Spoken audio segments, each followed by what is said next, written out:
धन्यवाद। नमस्कार मंडळी, अग्री मेजवानीमध्ये तुमचं स्वागत आहे। तर आज आपण मटण करणार आहोत। तर हे मटण मी पेण अलिबाग तालुक्यात जसं बनवतात त्या पद्धतीने करणार आहे। म्हणजे आज आपण पेण आणि अलिबाग या तालुक्यामध्ये अग्री पद्धतीने मटण कसं बनवतात त्या पद्धतीने आज आपण मटण करणार आहोत। तर इथे अर्धा किलो मटण आहे। मटण स्वच्छ धुवून घेतलेली आहे।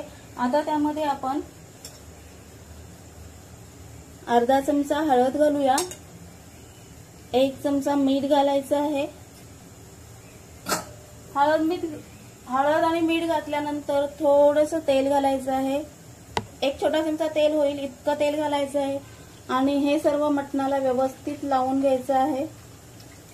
हळद आणि मीठ लावून झाल्यानंतर त्यावर झाकण देऊन त्यांना अर्धा पाऊण तास आपण मॅरिनेशनसाठी ठेवूया। तर मटण अर्धा किलो आहे आणि अर्धा किलो मटणासाठी आपण 2 कांदे घेणार आहोत, 1 खोबऱ्याची वाटी। तर याच्यातली मी अर्धी वाटी वाटण आहे ते मटणामध्ये घालणार आहे। लसणाच्या पाकळ्या साधारणतः इथे मी 10-12 लसणाच्या पाकळ्या घेतलेल्या आहेत। 1 इंच होईल इतकं आलं। हा एक जो कांदा आहे तो मी भाजून घेणार आहे। त्याला असे 2 कट मारायचे आणि हा कांदा भाजून घ्यायचा आणि हा कांदा बारीक चिरून आपण फोडणीमध्ये घालणार आहोत। तर पहिल्यांदा मी कांदा भाजायला ठेवते।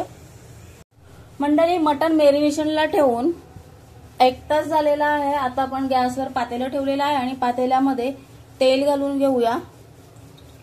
इथे मी 1 चमचा होईल इतकं तेल घातलेलं आहे, कारण आपल्या मटणाला थोडी चरबी आहे त्यामुळे मी तेल कमी घातलेलं आहे। तेल गरम झाल्यानंतर आपण त्यामध्ये कांदा घालून घेऊया। तेल चांगलं गरम करून घ्यायचं आहे।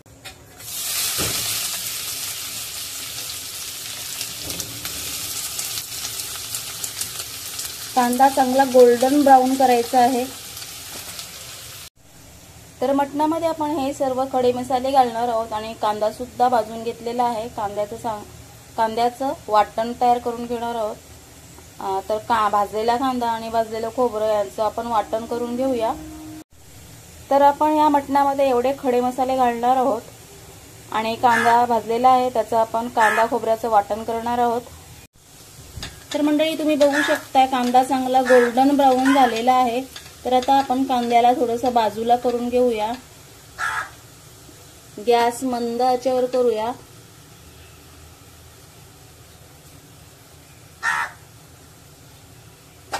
आता यामध्ये आपण खडे मसाले घालणार आहोत। तर त्यामध्ये आपण 1 छोटा चमचा जिरं, त्रिफला, 3-4 लवंगा, 7-8 मिरी दाणे, तमालपत्र, काळी वेलची 1, हिरवी वेलची, दगडफूल आणि दालचिनीचे तुकडे यांना आपण सौम्य सुगंध बाहेर पडेपर्यंत परतून घ्यायचं आहे।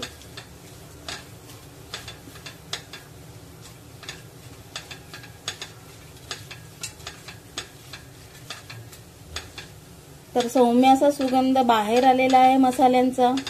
तर आता आपण कांदा आणि हे मसाले मिक्स करून घेऊया। लगेच आपण त्यामध्ये टेचलेलं आलं लसूण घालूया। गावाकडे टेचलेलं आलं लसूणच घातलं जातं। तर आता आलं लसूण टेचून घालूया।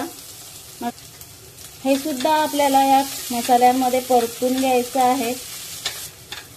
तर तुम्ही बघू शकता लसूण देखील ब्राऊन व्हायला लागलेला आहे। आता आपण यामध्ये हळद घालणार। अर्धा चमचा आपण हळद मॅरिनेशनला घातली होती, आता पुन्हा अर्धा चमचा घालूया। हिंग अर्धा चमचा, पूर्णतः ऑप्शनल आहे। हे घातल्यानंतर हळदीचा कच्चेपणा जाईपर्यंत परतून घ्यायचं आहे। आपण त्यामध्ये मॅरिनेट झालेलं जे मटण आहे ते घालून घेऊया।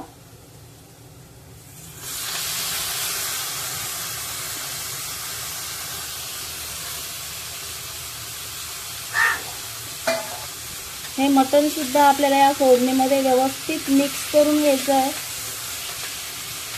1 ते 2 मिनिटं या मटणाला यामध्ये परतून घ्यायचं आहे। तर आता मटण परतून झालेलं आहे, त्यावर आपण 4 ते 5 मिनिटं झाकण देऊया। तर मंडळी 5 मिनिटं झालेली आहेत, झाकण काढून बघूया। मटणाला थोडंसं पाणी सुटलेलं आहे, आता यामध्ये आपण गरम पाणी घालून घेऊया। मटणामध्ये पाणी घालताना नेहमी गरमच घालावं। जर तुम्ही थंड पाणी घातलं तर मटण इरमतं आणि मग ते लवकर शिजत नाही। आता तुम्हाला जितका रस्सा हवाय तितकं पाणी घालायचं आहे। तर मला आज रश्श्यावाली मटण करायची आहे म्हणून मी मटण बुडेसपर्यंत पाणी घातलेलं आहे। मटणामध्ये पाणी घालून झालेलं आहे, पाणी गरमच घालावं। आता मटणाला उकळी आलेली आहे। आपण मॅरिनेशनच्या वेळेस मटणामध्ये मीठ घातलं होतं। आता नंतर मीठ आपण मटण 80% शिजल्यानंतर घालूया।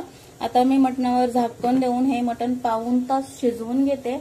गॅस मंद आचेवर करून मटण शिजेपर्यंत आपण कांदा आणि खोबऱ्याचं वाटण वाटून घेऊया। तर मंडळी पाऊण तास झालेला आहे, झाकण काढून बघूया। तुम्ही बघू शकताय मटण मंद गॅसवर मस्त शिजलेलं आहे। जर तुम्हाला मटणाचं सूप म्हणून हा रस्सा प्यायचा असेल तर तुम्ही खाऊ शकता। आमच्याकडे जेव्हा हे मटण असं शिजतं तेव्हा याच्यातलं थोडंसं मटण हे नुसतंच खाल्लं जातं आणि थोडासा त्याचा रस्सा आहे तो सूप म्हणून प्यायला जातो। तर आज मी काही सूप वगैरे काढत नाहीये।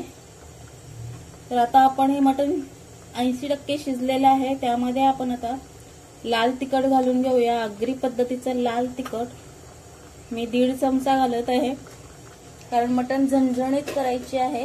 आता यामध्ये एक छोटा बटाटा आपल्याला घालायचा आहे। आगरी मटणामध्ये बटाटा हा मस्त आहे। तर हा एक बटाटा आपण कट करून घालूया। चवीपुरतं थोडंसं मीठ घालूया। आता तुम्ही नवशिके असाल तर हा रस्सा चाखून बघायचा आणि मगच मीठ घालायचं आहे। मी अंदाजाने पुन्हा थोडंसं मीठ घालत आहे, पण तुम्ही नवशिके असाल तर कंपल्सरी चेक करायचं आहे, नाहीतर मग मटण खारट होऊन जाईल आणि तुम्ही म्हणाल सांगितलं नाही। व्यवस्थित सगळं मिक्स करून घ्यायचं आहे आणि पुन्हा 5 ते 7 मिनिटं हे मटण शिजायला ठेवायचं आहे। गॅस मंद आचेवरच ठेवायचा आहे। आता तुम्हाला याच्यातील जर रस्सा आटवायचा असेल तर तुम्ही झाकण देऊन नाही शिजवलं तरी सुद्धा चालेल। तुम्हाला जर इतकाच रस्सा ठेवायचा असेल तर झाकण द्यावं। 7-8 मिनिटं झालेली आहेत, झाकण काढून बघूया। तर ह्या मटणामध्ये आपण आगरी पद्धतीचा जो मसाला घातलेला आहे तो वरून घातलेला आहे, फोडणीत घातलेला नाहीये। तर आता त्याच्यातला जो कच्चेपणा आहे तो निघून गेलेला आहे। तर आता आपण त्यामध्ये कांदा खोबऱ्याचं जे वाटण केलं होतं ते घालूया। साधारणतः 50 ग्राम खोबरं घेतलं होतं मी आणि 1 कांदा भाजून घेतलेला होता।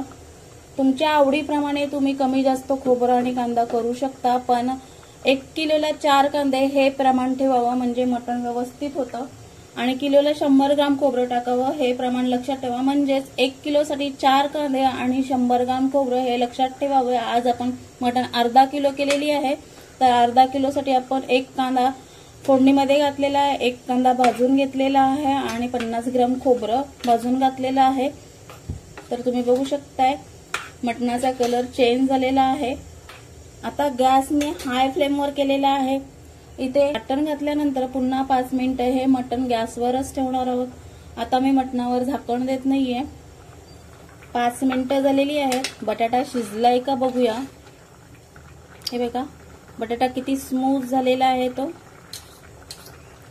मटणामध्ये खडे मसाले घातलेले आहेत त्यामुळे मी इथं फक्त अर्धा चमचा गरम मसाला घालत आहे। गरम मसाला घातल्यानंतर बारीक चिरलेली कोथिंबीर घालूया। गॅस हाय फ्लेमवर केलेला आहे। कोथिंबीर मटणामध्ये व्यवस्थित मिक्स करून घेऊया। हे मटण आता 1 मिनिटभर गॅसवर ठेवूया आणि गॅस बंद करून घेऊया। तर मी गॅस आता बंद करून घेते। तर मंडळी अशा प्रकारे मटण शिजलेलं आहे। तर या पद्धतीने मटण शिजवल्यावर खूप छान चव येते। पेण अलिबाग तालुक्यामध्ये अशाच प्रकारे मटण चुलीवर शिजवलं जातं। आज आपण हे गॅसवर केलेलं आहे। कितीही मोठा समारंभ असला, साखरपुडा, लग्न, हळद, त्या समारंभात अशाच पद्धतीने मोठ्या क्वांटिटीमध्ये मटण बनवलं जातं आणि मटण खूप छान लागतं। तुम्हाला जर ही पद्धत आवडली असल्यास नक्कीच लाईक करा। लाईक, कमेंट, शेअर करायला विसरू नका आणि अजूनही माझं चॅनल सबस्क्राईब केलं नसेल तर सबस्क्राईब करायला देखील विसरू नका। तुम्हाला पद्धत आवडली असल्यास नक्कीच ट्राय करा, तुमच्या घरच्यांना खाऊ घाला आणि मी सांगते 100% तुमच्या घरच्यांना नक्कीच आवडेल. धन्यवाद. तर पुन्हा भेटूया अशाच एखाद्या अग्री रेसिपीमध्ये. धन्यवाद.